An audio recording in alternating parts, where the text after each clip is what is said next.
My name is Jessica Wilson, and I'm 17 years old. Standing barefoot in the snow, I wrapped my arms around my thin pajamas as the blizzard raged around me. My own mother had locked me out and told our neighbors to ignore my desperate knocks. With temperatures plummeting and darkness falling, I had no choice but to knock on every door until someone helped me survive. Before I tell you how I made it through that night and what happened afterward, let me know where you're watching from in the comments and subscribe to hear more stories of survival against impossible odds. Growing up in our small two-bedroom house on Maple Street, life hadn't always been this way. My mother, Diane Wilson, raised my younger brother Tyler and me mostly on her own after my father walked out when I was 8 and Tyler was just 5. In those early days after Dad left, Mom was our rock, working 2 jobs, making it to school events whenever she could, and always finding ways to make birthdays special even when money was tight.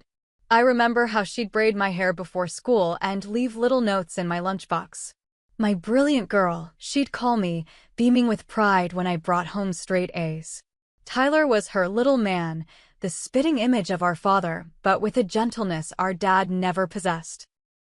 We were a team, the 3 Wilsons against the world, and despite the financial struggles, we had each other. The change happened so gradually I barely noticed it at first. Maybe it started when I entered high school and began talking about college possibilities. Mom's smile would tighten just slightly when teachers praised my potential. "Just don't get your hopes up too high," she'd say on the drive home. "College is expensive, and not everyone gets to leave this town." By my sophomore year, Mom had been promoted at the insurance office where she worked, which meant we could finally afford extras like new winter coats and occasional dinners out. But as our financial situation improved, Mom's behavior became increasingly unpredictable. She started having wine with dinner, then wine before dinner, then wine instead of dinner. Her eyes, once bright with determination, now often appeared clouded and distant. I took on more responsibility at home, helping Tyler with homework, preparing meals, and doing laundry. I stopped mentioning my achievements, having learned that my success somehow seemed to cause Mom pain. When I was selected for the National Honor Society, I told her it was just some school club. When I scored in the top percentile on my SATs, I kept the results in my backpack until she found them while looking for a permission slip. "You think you're better than me, don't you?" she'd said, waving the paper with my scores. "Planning your great escape while I'm stuck here forever." "It's not like that, Mom," I'd pleaded. "I just want options." "Options to leave us behind," she'd muttered, dropping the paper and walking away. Mrs. Larson, my English teacher, noticed the change in me during junior year. Once eager to participate, I'd become quieter, more withdrawn. She kept me after class one day, asking if everything was all right at home. "Everything's fine," I'd said automatically, the response I'd perfected. "Jessica," she'd said gently, "I've taught hundreds of students. I know when someone is carrying a heavy load. My door is always open." I nearly broke down then, but swallowed hard instead. "Thank you, but I'm okay." Really. That winter of my senior year came with warnings of record snowfall. The meteorologists predicted the worst blizzard our region had seen in decades. While others excitedly anticipated snow days, I worried about being trapped at home with Mom, whose moods had grown darker as the days grew shorter. Tyler, now 14, had developed a sixth sense about Mom's moods. He'd become my shadow, helping me with chores and watching Mom carefully for signs of an impending storm, not the one outside, but the one that could erupt inside our home at any moment. "Jess," he whispered one night as we washed dishes together, "did you apply to any colleges yet?" I nodded slightly, glancing toward the living room where Mom was watching TV. "A few. Local ones," I lied. In truth, I'd applied to several out-of-state universities with strong scholarship programs. "Good," he said, relief evident in his voice. "You deserve to go somewhere amazing." What Tyler didn't know was that I'd already been quietly setting aside money from my part-time job at the library. Not just for college, but for a place where Tyler could come stay with me during breaks if things at home got worse. I'd even spoken discreetly with our Aunt Lisa, who lived 3 hours away, about contingency plans for Tyler. The day before the blizzard hit, I came home from school to find Mom sitting at the kitchen table, a pile of open mail spread before her. Among the bills and advertisements lay 3 envelopes with university letterheads, all addressed to me. "Interesting mail today," she said, her voice unnaturally calm. "University of Michigan. Cornell. UCLA. Quite the ambitious little secret you've been keeping."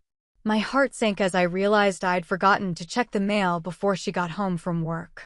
The college letters I'd been anxiously awaiting had arrived on exactly the wrong day. "Mom, I can explain." "Explain what?" "That you've been lying to me? Planning to abandon your family? After everything I've sacrificed for you."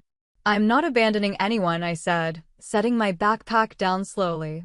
"I just want to go to college. Lots of kids do." "Not kids with responsibilities," she snapped. "Not kids with mothers who gave up everything for them.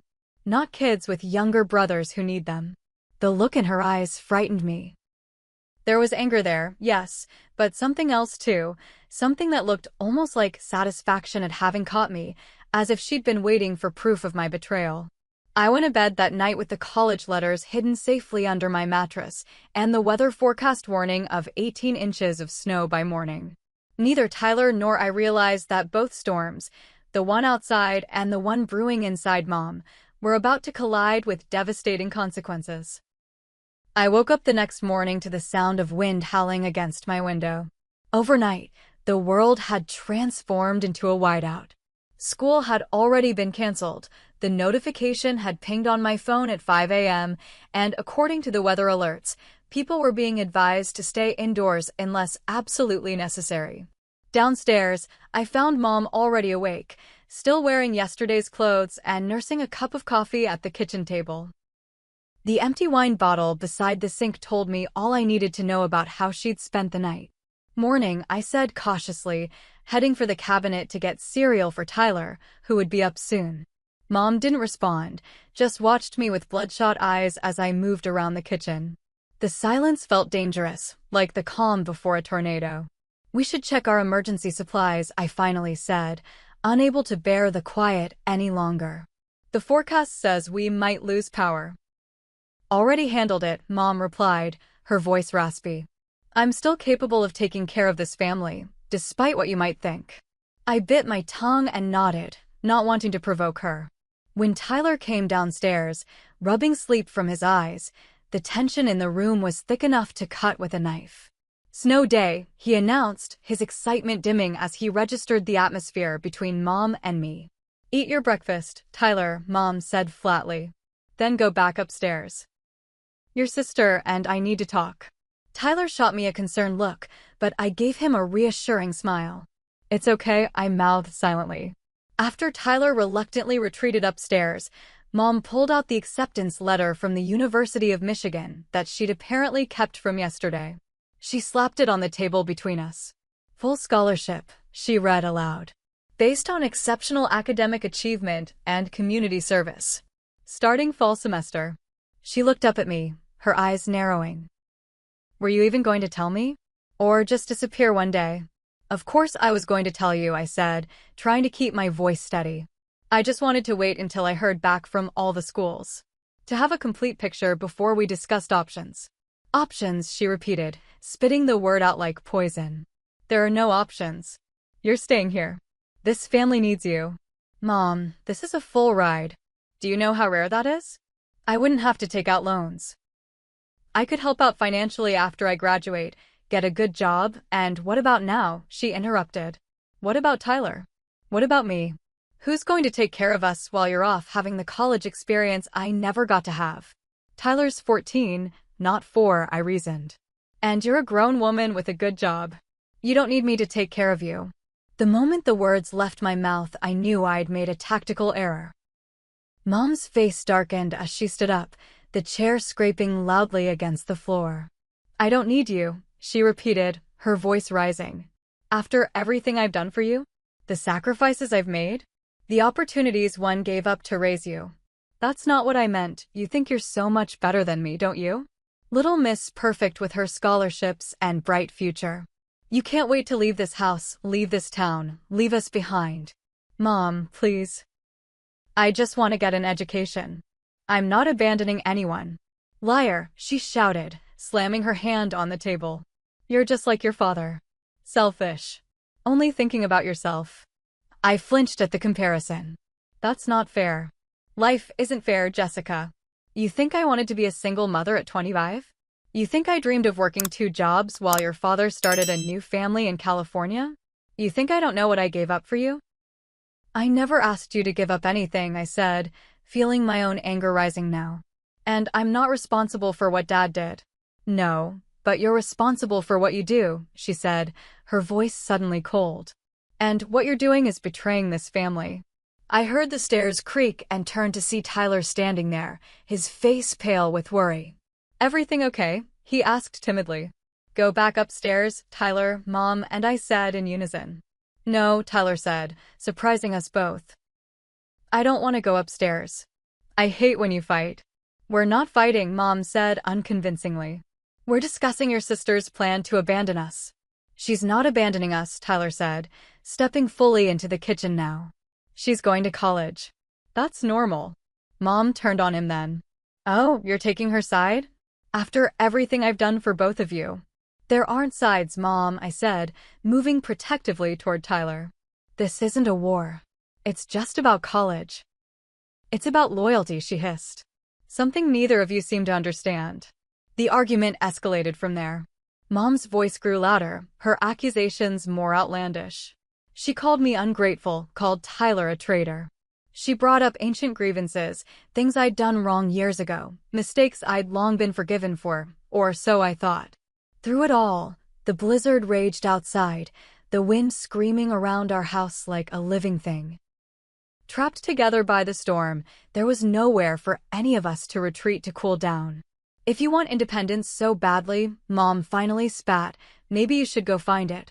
What does that even mean? I asked, exhausted by the circular argument. It means I'm sick of your attitude.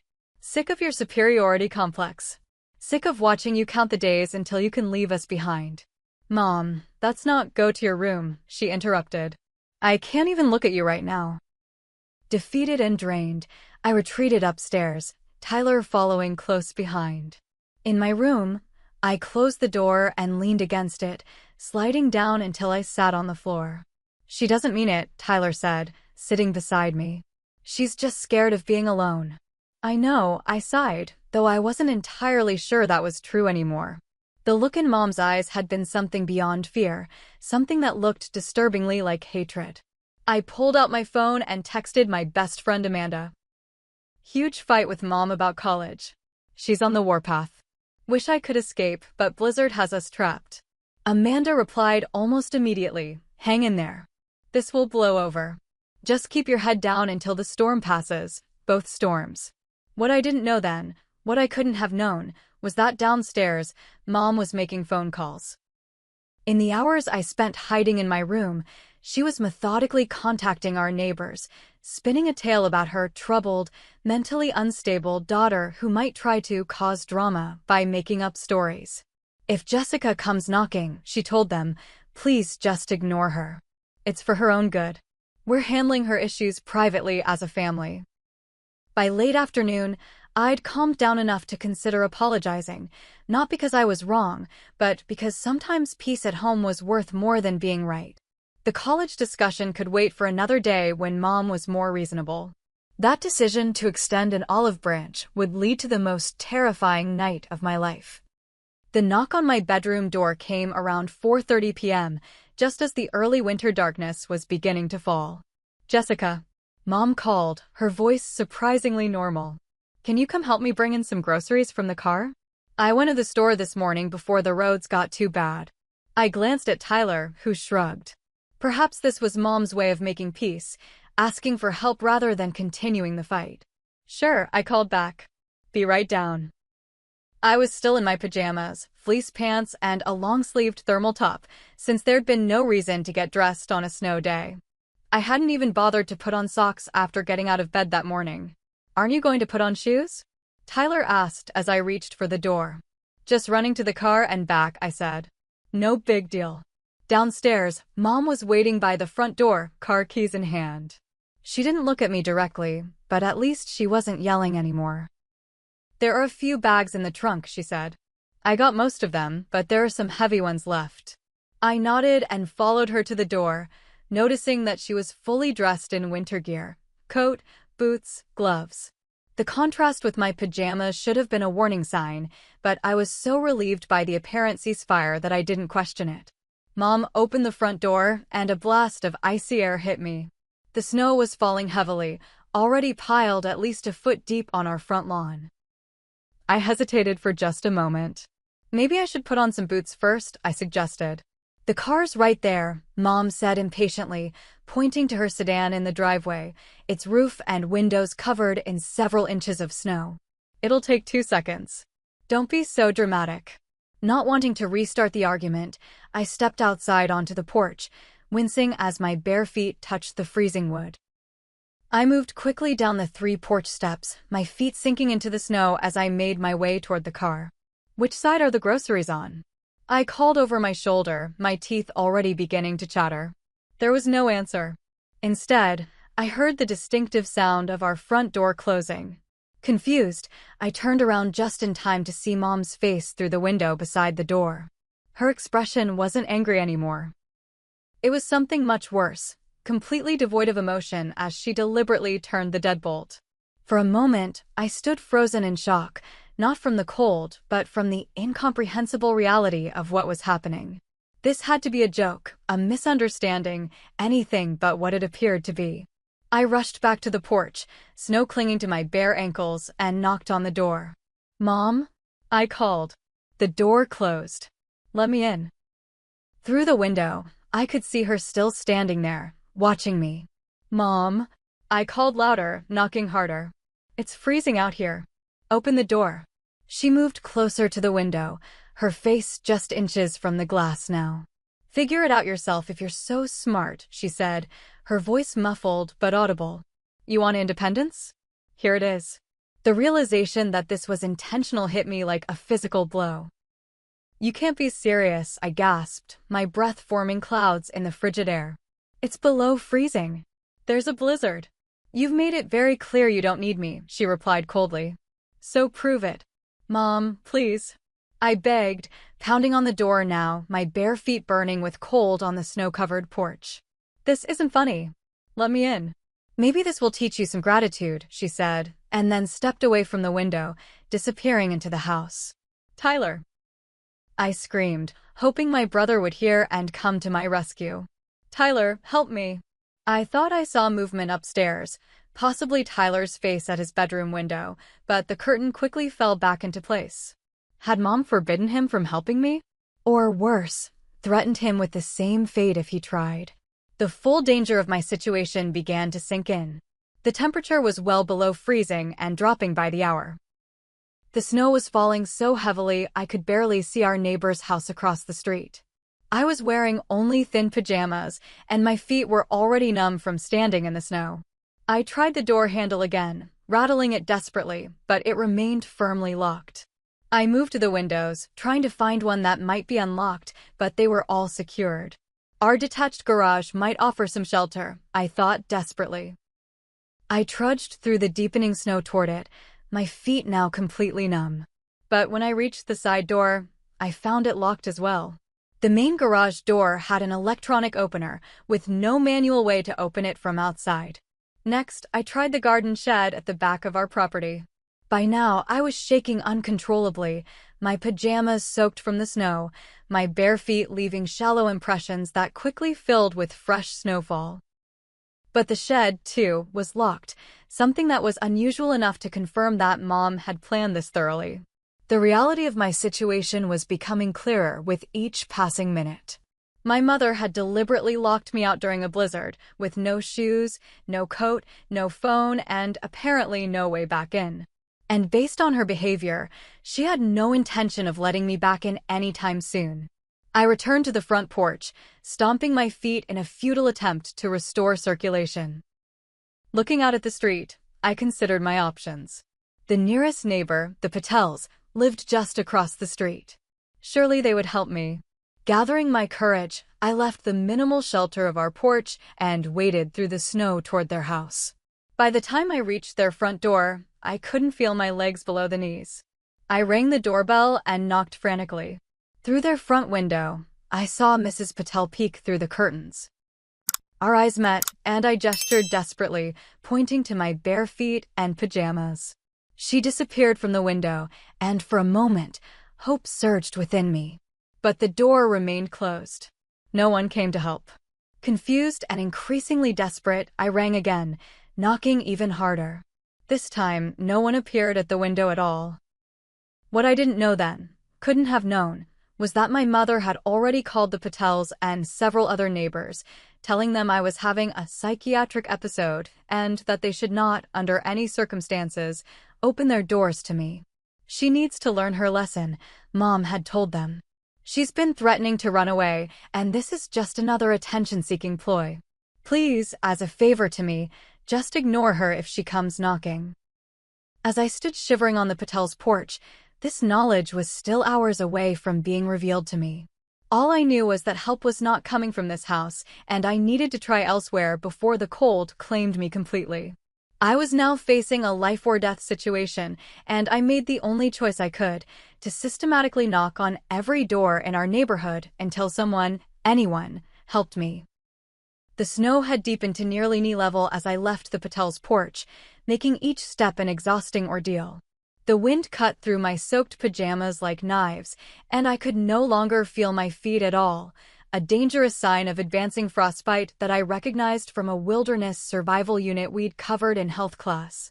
"Keep moving," I whispered to myself, my words immediately swallowed by the howling wind. Just keep moving. The Miller family lived 2 houses down from the Patels. As I struggled through the snow toward their warm, glowing windows, I tried to focus on positive memories to keep my spirit from breaking. I thought about the summer my mom taught me to ride a bike, her hands steady on the back of the seat until I found my balance.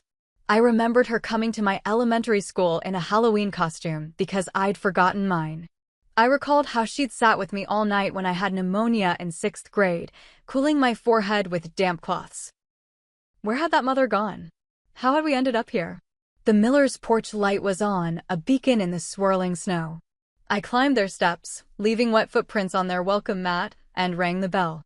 Through the frosted glass of their front door, I could make out figures moving inside. "Please," I called, knocking hard. "It's Jessica Wilson from across the street. I'm locked out. I need help." The movement inside stopped. Then a man's voice, "Mr. Miller," called through the door. "Go home, Jessica. Your mother called us. We're not getting involved in family matters." She locked me out in a blizzard. I cried, my voice breaking. "I don't have shoes. Please, just let me use your phone." "Your mother said you'd say something like that," he replied, his voice uncomfortable but firm. "She said you're going through some things right now. We respect her parental authority. Go home and work it out with her. She won't let me in." I shouted, pounding on the door now. "I could die out here." "That's enough, Jessica." Mrs. Miller's voice joined her husband's. "Don't make us call the police." The threat of police briefly gave me hope. At least they might get me inside somewhere warm. But then I realized how it might look to them. A hysterical teenager causing a disturbance, with a mother who'd already spread stories about mental instability. Would they believe me or her? Defeated, I turned away from the Miller's door. 2 houses down, no help. I had to keep trying. The Jackson family lived next door to the Millers. As I trudged toward their house, my movements were becoming slower, clumsier. The cold was sapping my strength and clouding my thoughts. I tried wiggling my toes as I walked, but felt nothing. They might as well have belonged to someone else. I was halfway to the Jacksons when I overheard voices and turned to see Mr. Miller standing on his porch, talking to someone on his phone. "Yeah, she just came by," he was saying. "Exactly like you said she would. Don't worry, we didn't let her in." Poor kid looked half frozen though. "Are you sure this is the right approach, Diane?" So it was true. Mom had called the neighbors and told them to turn me away. The betrayal cut deeper than the cold. By the time I reached the Jacksons' door, my legs were moving on autopilot. I rang their bell and waited, shivering violently, my arms wrapped around myself in a futile attempt to preserve body heat. No one answered, though lights were on inside. I knocked again, harder, calling out Mrs. Jackson's name specifically.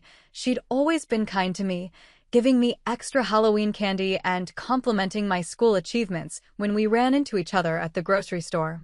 Still no answer. I moved to their window and peered in, cupping my hands around my eyes to see through the glare.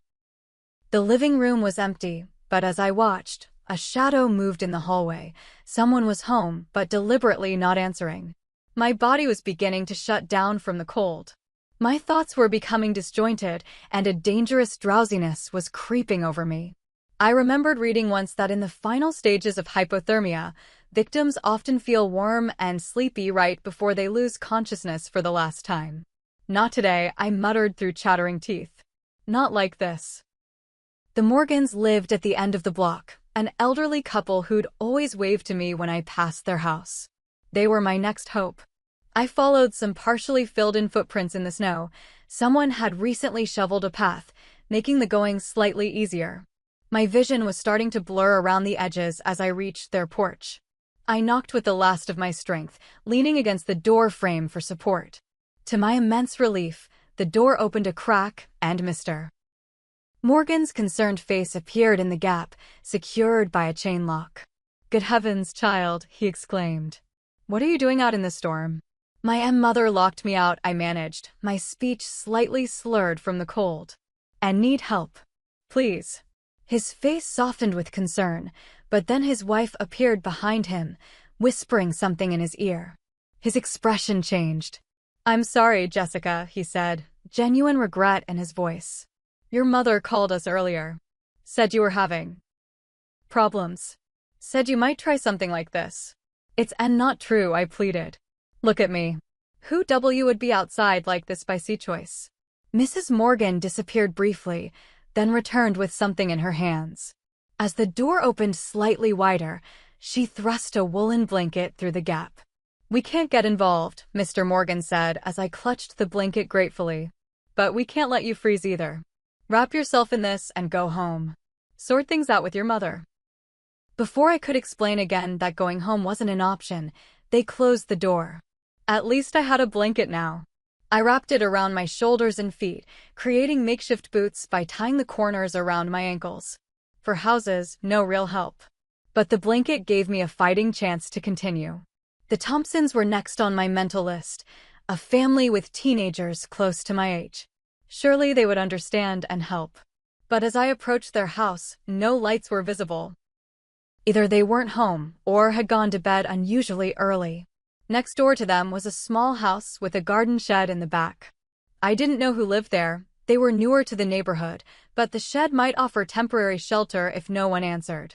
No one came to the door despite my knocking, but when I tried the garden shed in desperation, I found it unlocked. Inside was cold, but at least protected from the wind and snow. I huddled there for perhaps 15 minutes, trying to restore some warmth to my body, planning my next move. The temporary shelter was both a blessing and a curse. The break from the direct assault of the elements gave me a chance to recover slightly, but the pause also allowed the reality of my situation to sink in more deeply. My own mother had done this to me. My neighbors were turning me away. I was alone in a life-threatening situation. I began to cry, the tears freezing on my cheeks almost instantly. In that dark garden shed, I hit my lowest point, wondering if anyone would even miss me if I didn't survive the night. But then I thought of Tyler, alone in that house with Mom. If she could do this to me, what might she do to him someday? I had to survive, not just for myself, but for him too. With renewed determination, I left the shed and continued my desperate journey. The Carters lived across the street, a family I didn't know well but who had a daughter about Tyler's age. As I approached their house, I could see the family gathered in their living room, watching TV. Through their window, I observed them laughing together, completely unaware of the life-and-death drama unfolding outside. I knocked on their door, trying to look as non-threatening as possible despite my increasingly haggard appearance. Someone peeked through the curtains. The daughter, I think, and then the curtain quickly fell back into place. I knocked again, more urgently. Through the window, I could see a discussion taking place, the parents looking concerned, the father reaching for a phone. Were they calling for help? or calling my mother. Either way, they didn't open the door. By now, I was experiencing moments of confusion and disorientation, clear signs of advancing hypothermia. I'd been outside for nearly 2 hours in sub-zero temperatures with inadequate clothing.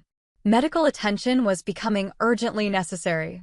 At the end of the street stood a house I hadn't noticed before, or perhaps I had but couldn't remember in my increasingly confused state. The mailbox read Barnes, a name I didn't recognize. New neighbors, perhaps?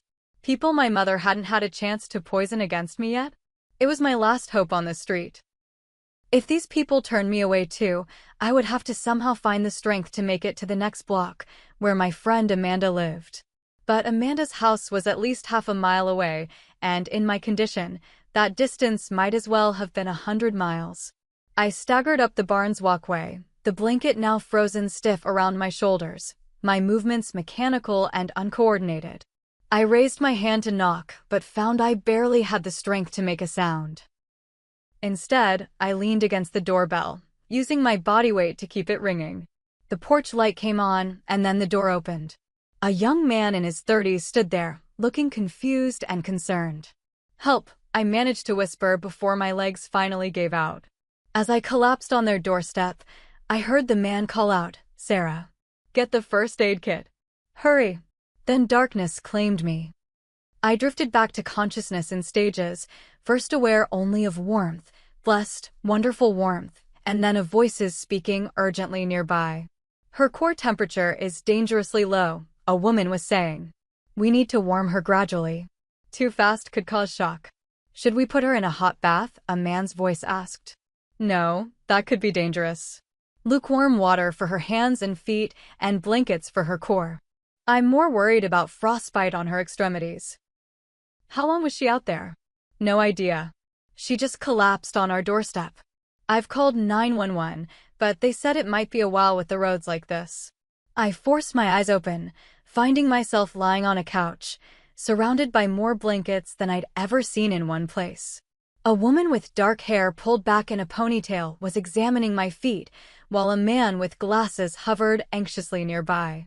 "She's awake," the man said, noticing my open eyes. "Hey there. I'm Michael Barnes. This is my wife Sarah. Can you tell us your name?" "Jessica," I managed, my voice hoarse. "Jessica Wilson."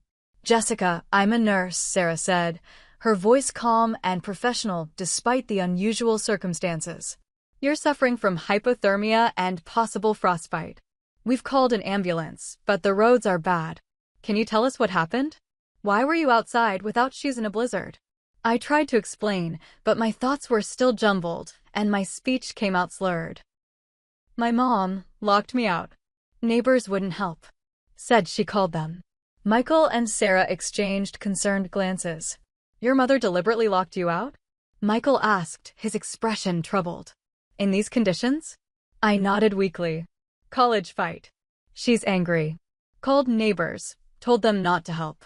That's abuse," Sarah said quietly to her husband, though I could still hear her. "Potentially attempted murder in weather like this." Michael nodded grimly. "We just moved in last week. No one's called us about anything." Sarah turned her attention back to my feet, which were now submerged in a basin of lukewarm water. The pain was starting to return as sensation came back, an excruciating burning that made me gasp. "I know it hurts," Sarah said sympathetically. "That's actually a good sign. It means there's still circulation. Dead tissue doesn't hurt." While Sarah continued treating me, Michael brought me a mug of warm, not hot, chicken broth. "Sip this slowly," he instructed. "It'll help raise your core temperature." As the warmth spread through me and my mind cleared, I provided a more coherent explanation of what had happened: the fight about college, Mom's escalating behavior over recent months, being tricked into going outside, and my desperate journey from house to house seeking help. "We need to call the police," Michael said when I'd finished. "This goes beyond a family dispute." The sound of sirens outside interrupted our conversation. Despite the blizzard, emergency services had managed to reach us. Paramedics entered the Barnes living room, bringing with them a blast of cold air and professional efficiency. Severe hypothermia and frostbite, Sarah explained to them, speaking in medical terminology I didn't fully understand. I've been warming her gradually. No signs of cardiac arrhythmia, but her feet concern me. Possible second-degree frostbite on both feet, worse on the right. The female paramedic nodded as she checked my vital signs. We'll take it from here. Good job with the initial treatment. As they transferred me to a stretcher, I looked anxiously at Michael and Sarah. Thank you, I said, my voice stronger now. You saved my life. We'll follow you to the hospital, Michael assured me. You're not alone in this. The ambulance ride was a blur of beeping monitors and concerned voices. The paramedics continued the warming process Sarah had started, checking my heart rhythm and keeping a close eye on my extremities. They asked questions about what had happened, their expressions growing increasingly grave as I explained. Your mother did this deliberately, the male paramedic asked, making notes on a clipboard. I nodded, too exhausted to explain again. We'll need to report this, he said.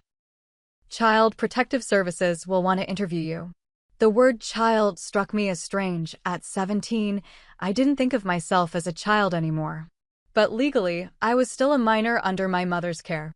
A minor she had put in life-threatening danger. At the hospital, I was quickly admitted and surrounded by a team of doctors and nurses. They continued the slow warming process, took blood samples, and examined my feet and hands for tissue damage. A nurse cut away my frozen pajamas, replacing them with a hospital gown and more blankets. You're lucky, the emergency room doctor told me after his examination.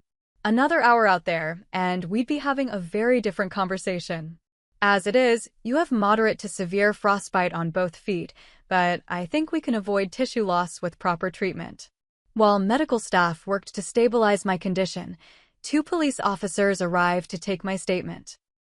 They were professional but kind, asking detailed questions about the events leading up to my mother locking me out. Has anything like this happened before? The female officer asked. Not like this, I said. She's been different lately. Angry. Drinking more. But she's never put me in danger before. And your brother? Is he safe at home with her? Tyler. In all the chaos, I hadn't had time to worry about him. I don't know, I admitted. She was really angry. But she's never hurt him physically. We'll do a welfare check, the male officer assured me. Make sure he's okay. As the police were finishing their questions, I heard a commotion in the hallway outside my room. A familiar voice was demanding to see me, growing louder and more insistent. That's my daughter in there. I have a right to see her. My mother. A cold fear gripped me that had nothing to do with hypothermia. The officers exchanged glances. Would you like us to stay while she's here? The female officer asked me. I nodded gratefully. When Mom burst into the room, she was playing a completely different role than the woman who had coldly locked me out hours earlier. Her face was the picture of maternal concern, her voice trembling with emotion. Jessica. Oh my God, baby, what happened to you? I've been so worried. The officer stepped forward slightly, creating a subtle barrier between her and my hospital bed. Mrs. Wilson, the male officer said formally. We'd like to ask you some questions about how your daughter ended up outside during a blizzard with no shoes or coat. Mom's expression shifted, the concern giving way to something calculated. She ran away, she said, her voice convincingly distressed.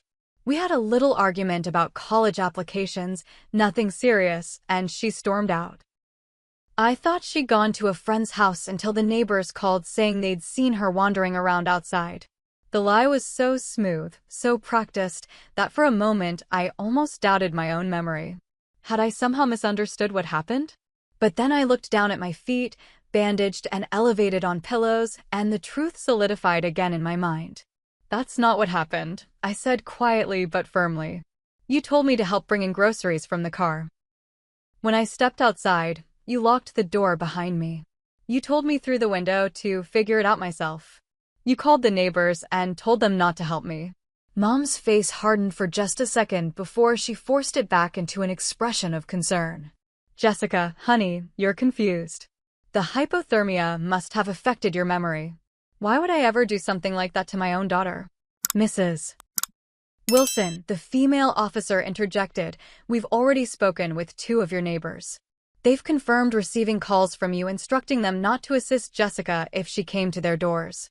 The color drained from Mom's face. That's not. I was just worried about her mental state. She's been so difficult lately, threatening to run away. "Your daughter has severe frostbite and hypothermia," the doctor said, entering the room and catching the last part of the conversation. "Another hour in those conditions and she likely would have died.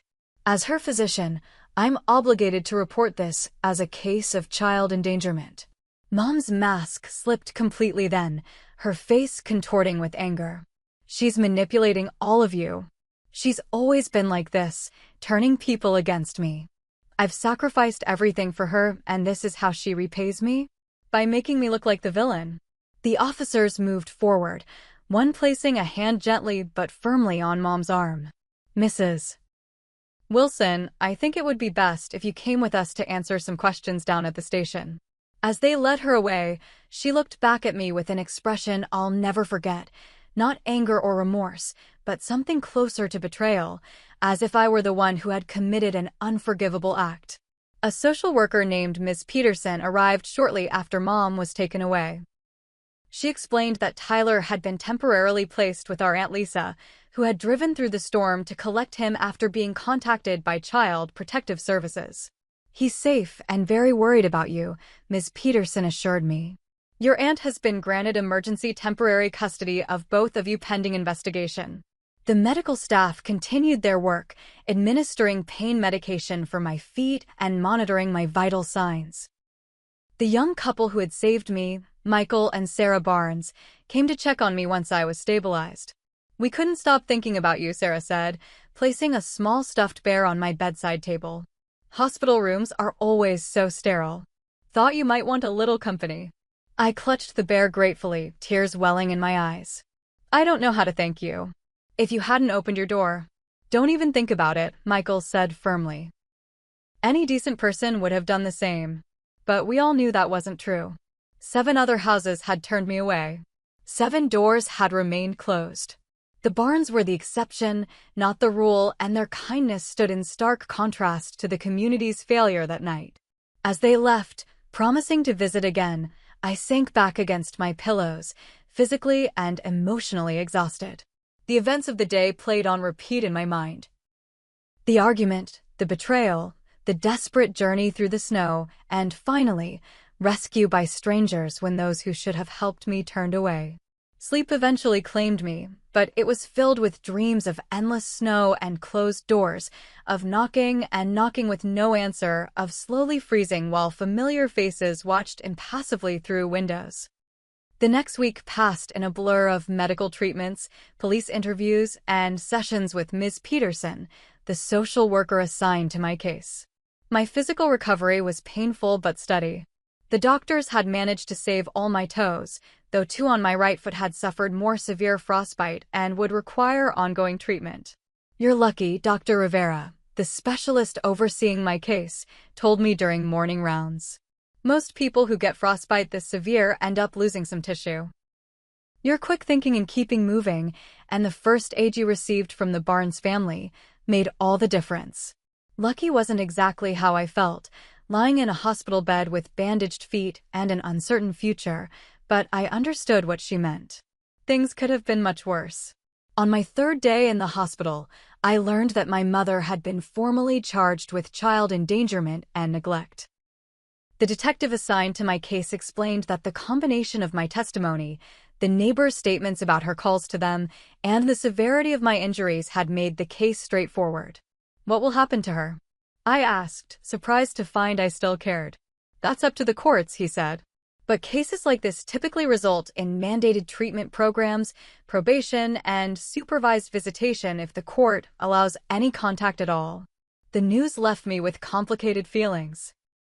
Part of me felt vindicated that she was facing consequences for what she'd done, but another part, the part that remembered her braiding my hair and leaving notes in my lunchbox, felt a deep sadness for how far she had fallen.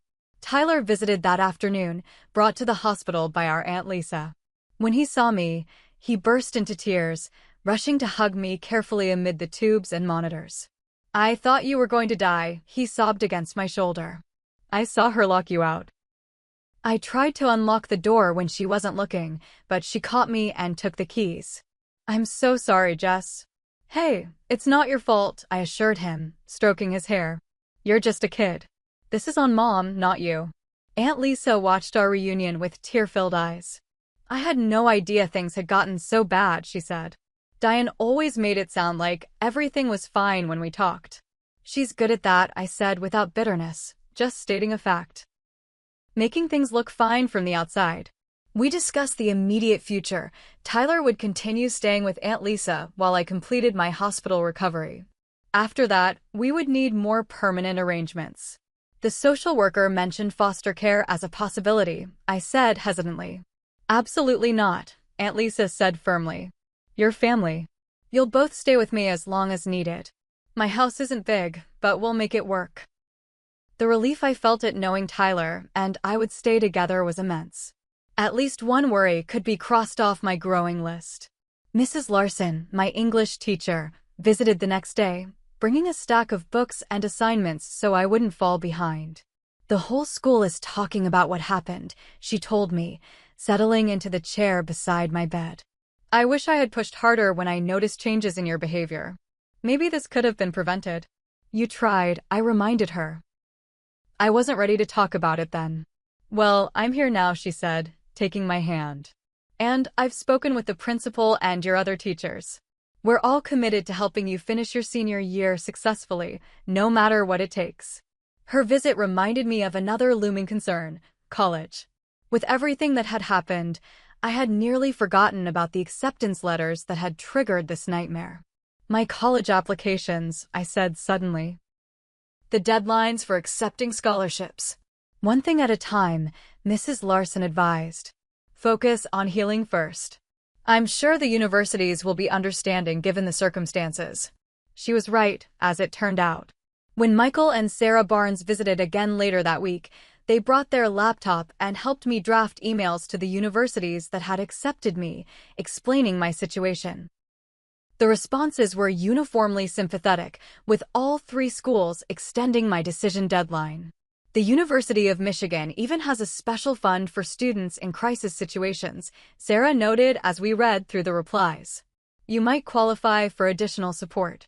By the end of the week, a court hearing had been scheduled to determine my mother's legal fate and our long-term living situation. Given my age, just a few months shy of 18, there was discussion of granting me emancipated minor status, which would allow me to legally make decisions for myself. "What about Tyler?"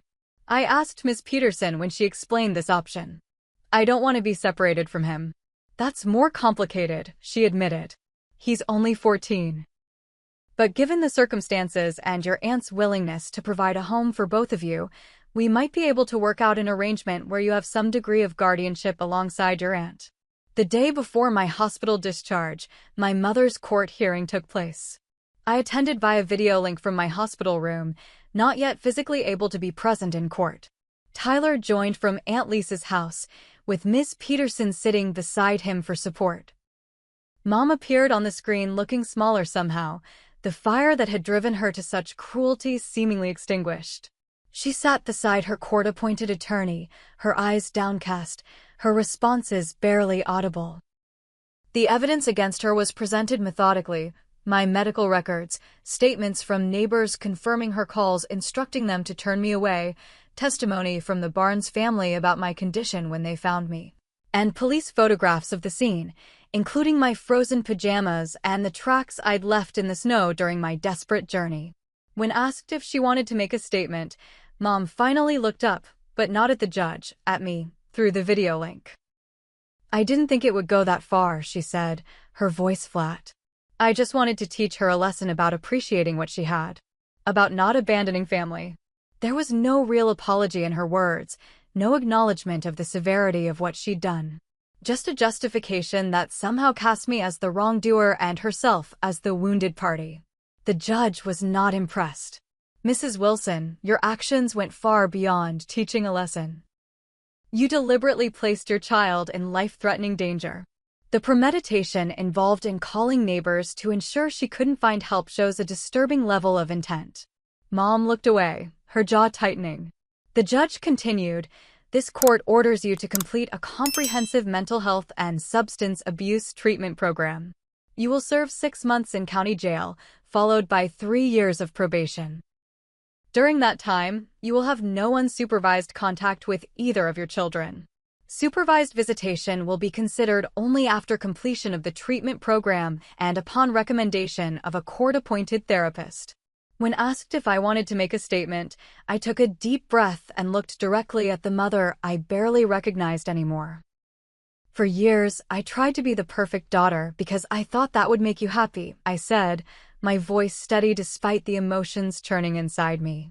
"I helped with Tyler, I kept the house clean, I got good grades, I worked part-time, all while watching you change from the mom who taught me to ride a bike into someone who could lock me out to freeze to death. I'm not sharing this to hurt you, but because I want the court to understand that this wasn't just one bad night or one bad decision. It was the culmination of years of escalating behavior." I paused, gathering my thoughts. "I don't hate you. I actually hope you get the help you need. But I can't pretend this didn't happen, and I can't feel safe with you anymore.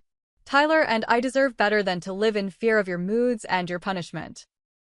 Mom didn't look at me as I spoke, but I saw her shoulders shake slightly. Whether from anger or remorse, I couldn't tell.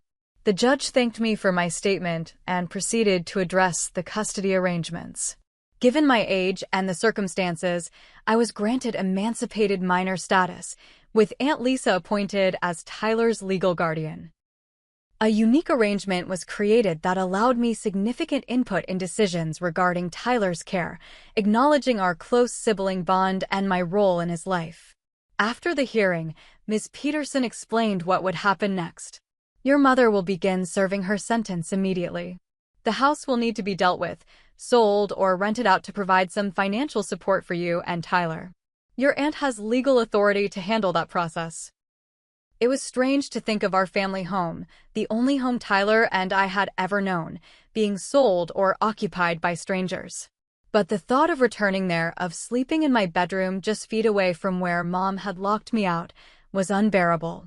The day of my hospital discharge arrived, bringing with it both relief and anxiety. My feet were healing well, though the doctors warned me that complete recovery would take months, and I might experience increased cold sensitivity in my affected toes for years to come. Michael and Sarah Barnes arrived to drive me to Aunt Lisa's house, having volunteered when they learned I was being released. "We want to stay in touch," Sarah said as Michael helped me into their car. "What you went through, it creates a kind of bond. You're part of our lives now, whether you like it or not." I smiled, genuinely touched by their continued kindness. "I'd like that. You're my neighbors who weren't really neighbors yet. My rescuers who shouldn't have had to rescue me." The drive to Aunt Lisa's took us past my old neighborhood. As we passed my former house, I caught a glimpse of the Barnes home at the end of the street, the only house that had opened its door to me that night. A powerful mix of emotions washed over me. Gratitude, grief, anger, relief. "You okay?" Michael asked, noticing my silence. "Getting there," I answered honestly. "One day at a time." At Aunt Lisa's, a small welcome party awaited. Tyler, Aunt Lisa, Mrs. Larson, and even Amanda, my best friend who had been keeping in touch via text throughout my hospital stay. The modest 2-bedroom apartment was decorated with a hand-painted "Welcome Home" sign, and the coffee table was laden with my favorite foods. "We're making this work," Aunt Lisa explained as she showed me the pull-out couch in the living room that would be my bed for now. "It's tight, but it's safe. And it's together." As I settled into this new, temporary home, I felt a strange mixture of loss and possibility. The life I had known was gone, but in its place was something potentially better, uncertain and challenging, but free from the toxic atmosphere that had been slowly poisoning our family for years. Later that evening, as Tyler and I sat together on my pull-out bed watching a movie, he leaned his head against my shoulder. "Are we going to be okay, Jess?" he asked quietly. I put my arm around him, thinking carefully before answering. "Yeah, Ty. Not right away, and not without some tough days ahead. But eventually, we're going to be more than okay." We're going to be happy. For the first time since that night in the blizzard, I truly believed it. 1 year later, I stood in front of the mirror in my small studio apartment, adjusting the cap on my head. The royal blue graduation gown hung loosely on my frame, a symbol of achievement that once seemed impossible during those dark days after the blizzard. "You look like a proper college student already," Tyler said from his perch on my bed, now 15 and growing taller by the day, his voice deepening into something almost unfamiliar. "Not quite yet," I laughed, "but in 3 months I will be." The past year had unfolded in ways I never could have predicted that night as I knocked desperately on doors in the snow. After being discharged from the hospital, Tyler and I had lived with Aunt Lisa for 5 months while I finished my senior year. The arrangement was cramped but filled with more genuine warmth than our old house had known in years. My physical recovery had been challenging. For weeks, I'd needed crutches to walk as my frost-bitten feet healed. 2 toes on my right foot had suffered permanent nerve damage, occasionally tingling or going numb without warning. Dr. Rivera had warned me this might be a lifelong reminder of that night, though far less severe than what could have happened. "The human body is remarkably resilient," she told me during my final checkup. Just like the human spirit. The emotional healing had been more complicated. Nightmares plagued me for months, dreams of pounding on doors that never opened, of slowly freezing while familiar faces watched through windows. I'd startle awake, heart racing, convinced I was still trapped in that endless snow. Dr. Karina Martinez, the therapist Ms. Peterson had connected me with, had been instrumental in helping me process the trauma. "What happened to you wasn't just physical danger," she explained during one of our weekly sessions. "It was a profound betrayal by the person who should have protected you most. That creates a special kind of wound." Through therapy, I began to understand that my mother's actions that night weren't really about me or my college plans. They were the culmination of her own unresolved issues, her alcoholism, and possibly undiagnosed mental health problems. This understanding didn't excuse what she'd done, but it helped me stop blaming myself for somehow causing her behavior. Tyler had joined me in some therapy sessions, working through his own trauma and guilt about that night. "I should have helped you," he'd said during one particularly emotional session. "I should have found a way to get you back inside. You were 14, facing an out-of-control adult," Dr. Martinez had reminded him gently. "You did the right thing by staying safe. Jessica wouldn't have wanted you to put yourself in danger." I'd nodded in agreement, squeezing his hand. "Never ever think this was your fault, Ty." Our mother had refused to participate in the court-ordered treatment program, choosing instead to serve her full jail sentence. She'd sent one letter, addressed to both of us, full of justifications rather than apologies. "Someday you'll understand that everything I did was for this family." Tyler had read it once and then asked me to throw it away. Our former family home had been sold, the proceeds placed in a trust managed by Aunt Lisa, part for Tyler's future college expenses, part for immediate living needs. The neighborhood that had turned me away that night was no longer home, and I felt no nostalgia driving past it on rare occasions. The Barnes family had kept their promise to stay in our lives. Michael and Sarah had become something between friends and surrogate parents, having us over for dinner regularly, helping me navigate college financial aid forms, and even teaching Tyler to drive when Aunt Lisa's arthritis made it too painful for her. "Your graduation ceremony is at 2, right?" Tyler asked, bringing me back to the present moment. "Yeah, but we need to be there by 1, I reminded him, carefully removing my cap and gown and hanging them up for tomorrow. "Mrs. Larson wants to take photos with all her AP English students before the ceremony." Mrs. Larson had been another constant support throughout the year, advocating for me with other teachers when my hospital stay and recovery affected my schoolwork, writing glowing recommendation letters for scholarship applications, and simply checking in regularly to make sure I was okay. Thanks to her help and my own determination, I'd not only caught up but excelled, earning a partial scholarship to the University of Michigan, my first-choice school all along. The special crisis fund Sarah had mentioned during my hospital stay had indeed provided additional financial support, and between that, my scholarship, and careful budgeting of the house sale proceeds, college was financially possible.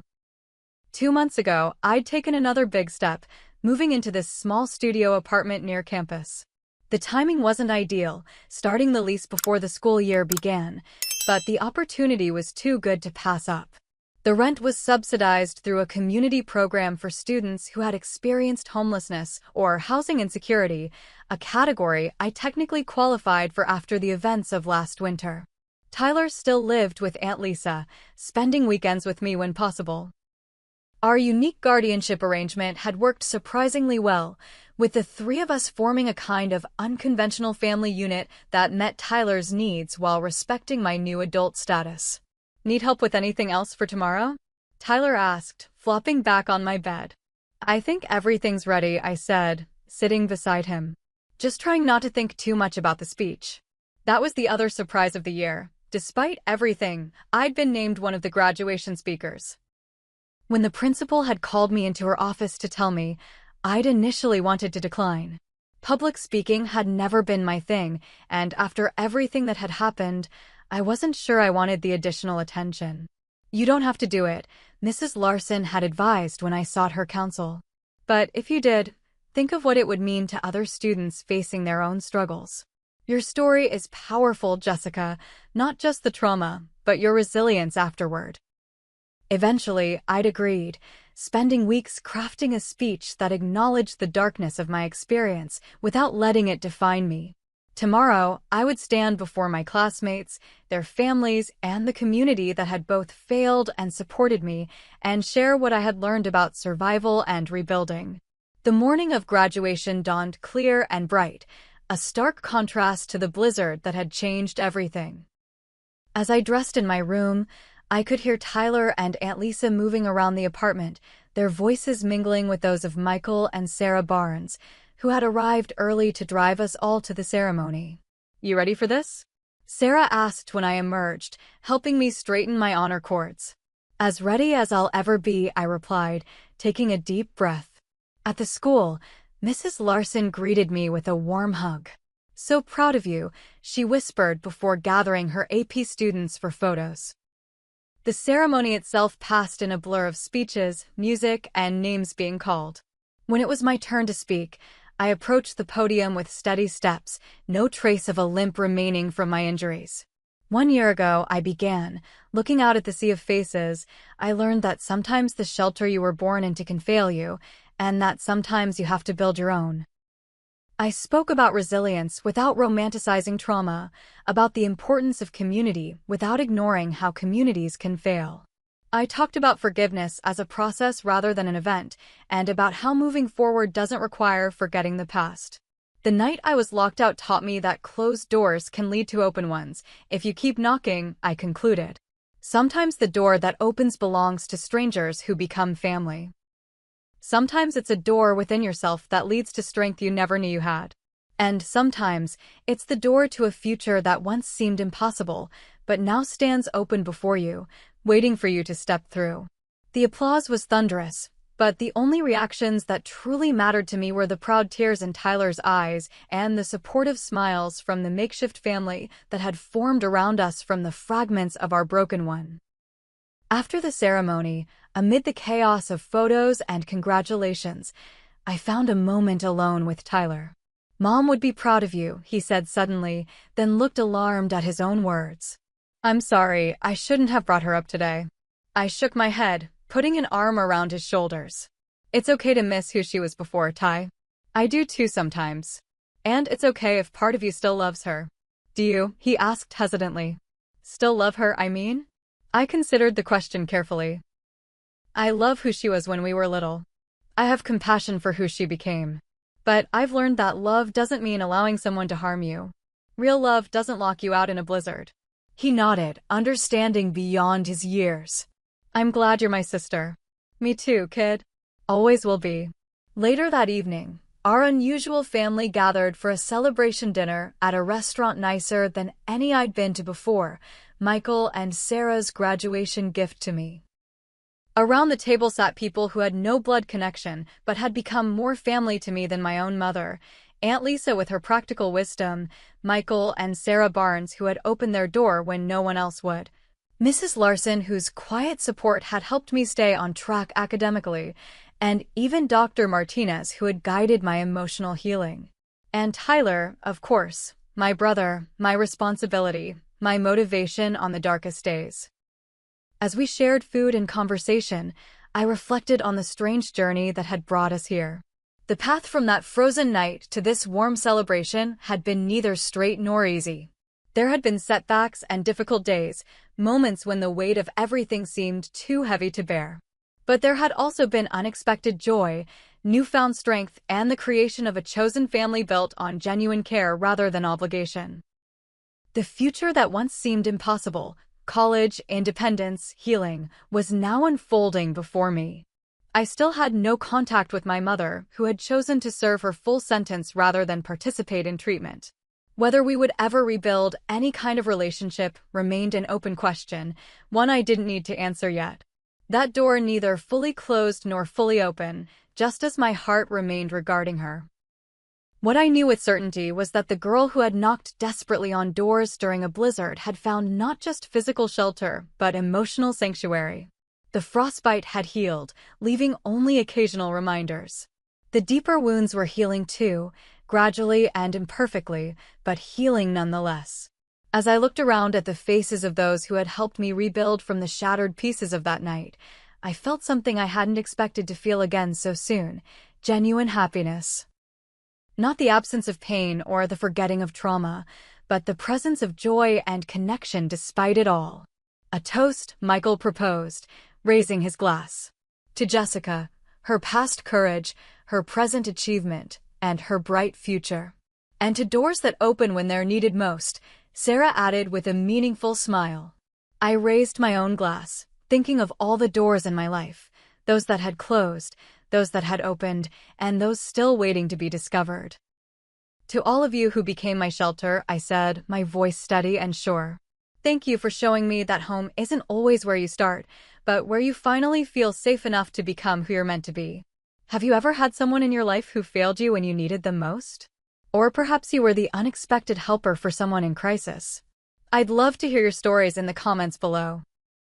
And if this story of survival and rebuilding resonated with you, please like, subscribe, and share it with someone who might need to hear that even after the coldest night, warmth returns. Thank you for being here with me, and remember, sometimes the most important door to open is the one that leads to your own strength.